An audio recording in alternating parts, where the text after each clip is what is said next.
They said luxury was dead, but baby, between lawsuits, scandals, and Fashion Week surprises, luxury is alive and acting up. We're reacting to Louis Vuitton's big win, Pop Mart fighting back, Shein stirring Paris, and oh, I've got something to say to the haters in the bushes.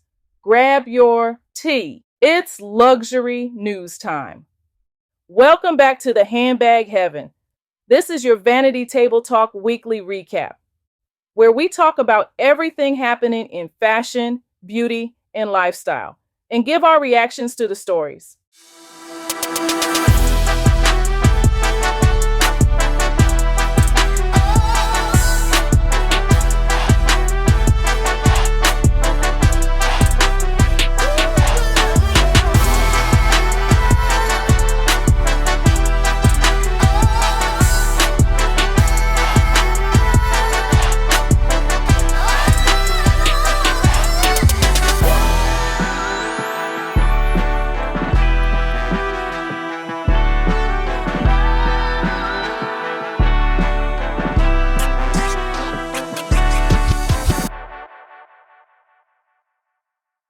This week was a mix of shock, inspiration, and a little bit of what were they thinking?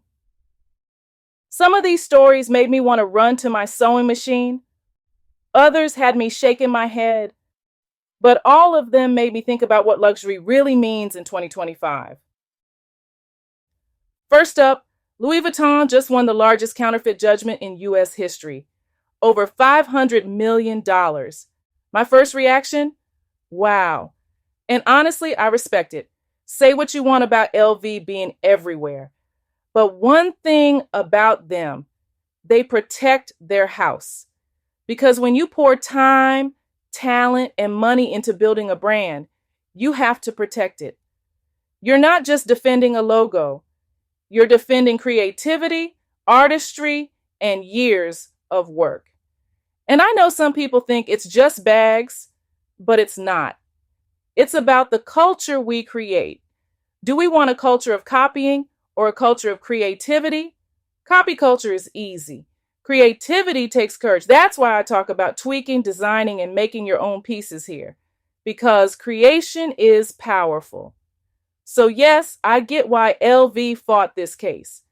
And they didn't just win money, they made a statement. Speaking of copy culture, let's talk about Labubu, those collectible little monster bag charms from Pop Mart that have taken over the internet. I don't do monsters. Maybe some people find them cute, but personally, I'm good. That said, I am fascinated by what's happening legally.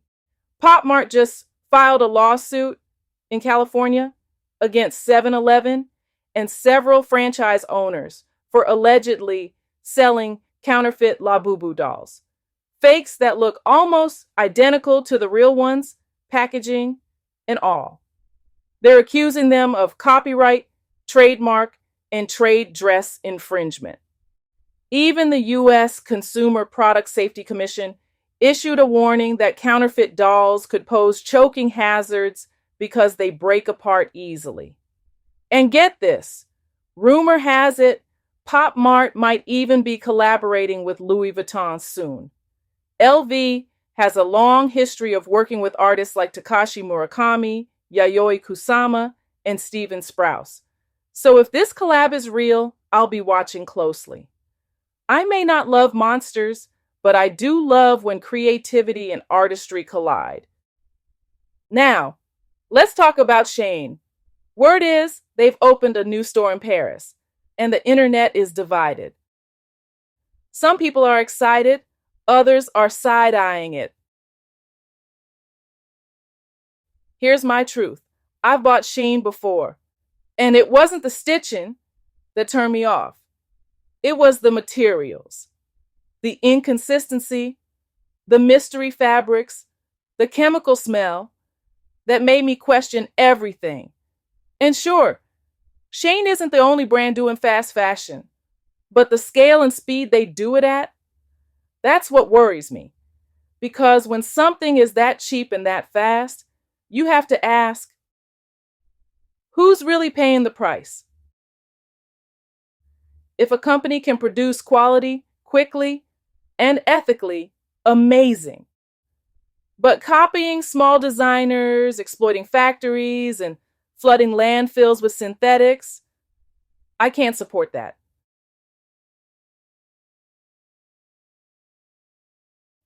For me, it's simple. If fashion hurts creativity or people, it's not fashion. Let's move to something a little lighter. Fashion Week. This season, I have to give it to J.W. Anderson at Dior.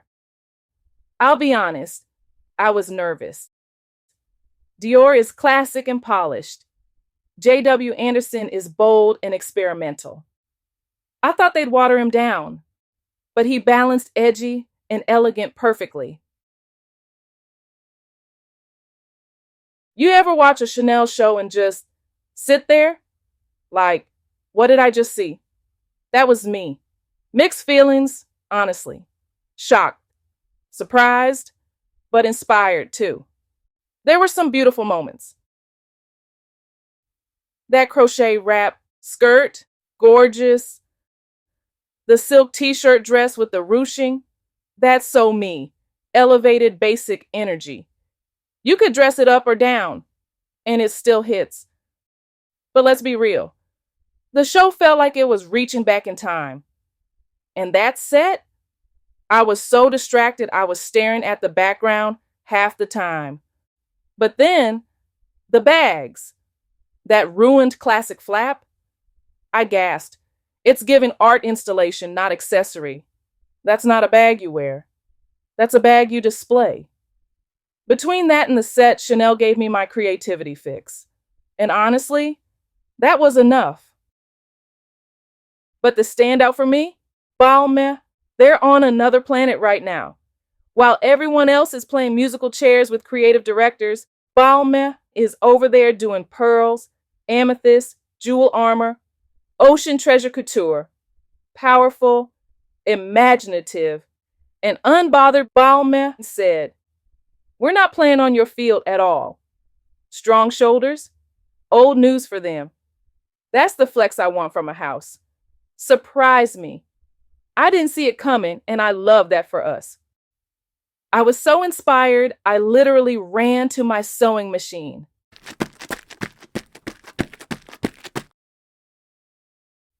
And that's why I love my Queen of Tweaks series. It's all about taking inspiration from the runway and transforming what's already in your closet. Because right now, I'm not buying, I'm creating. Now let's talk beauty. Because every brand seems to think it's already the holidays. Palettes, gift sets, limited editions. It's like Santa's workshop exploded on my feed. I get it. It's business. But it feels early, right?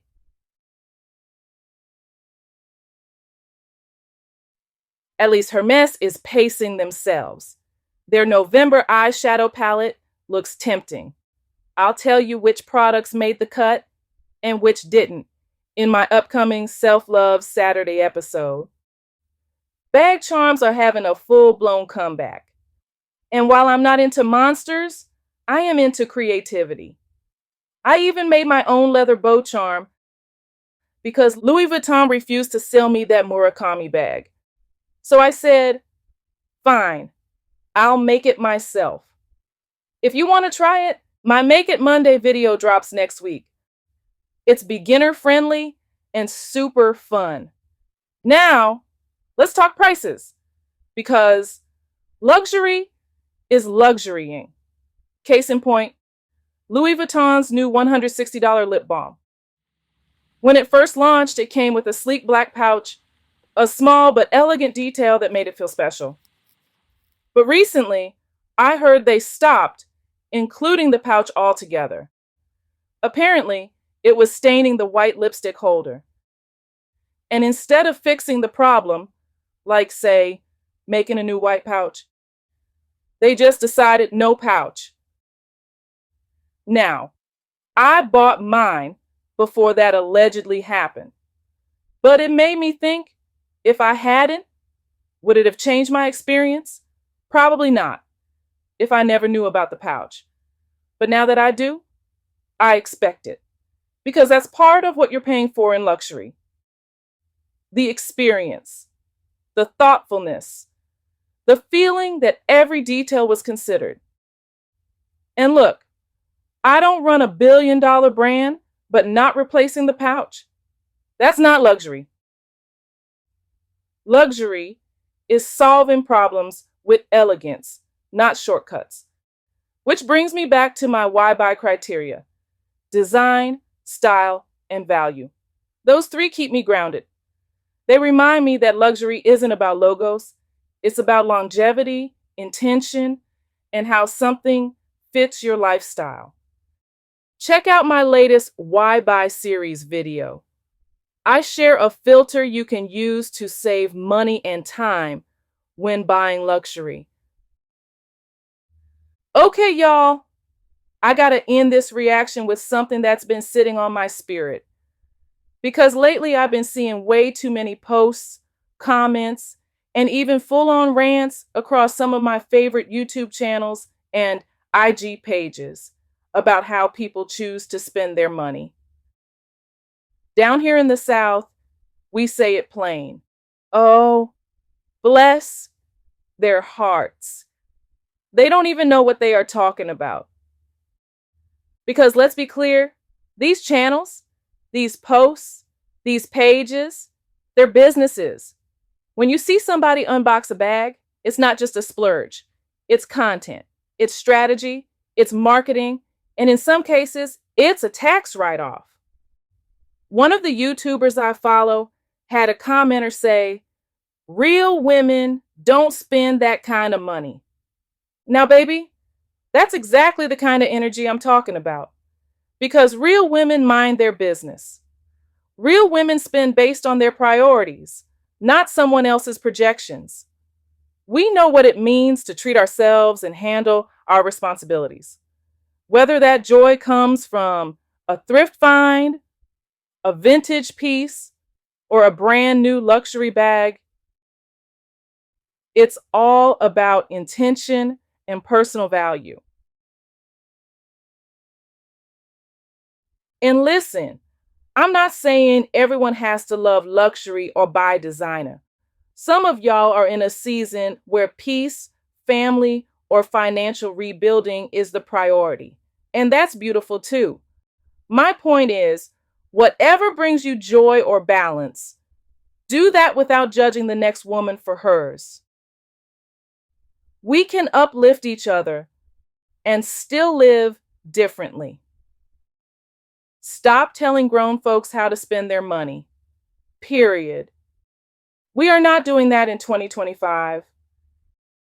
If you don't like luxury, if you don't like unboxings, if you don't like seeing people happy, scroll. The scroll bar is free. Use it.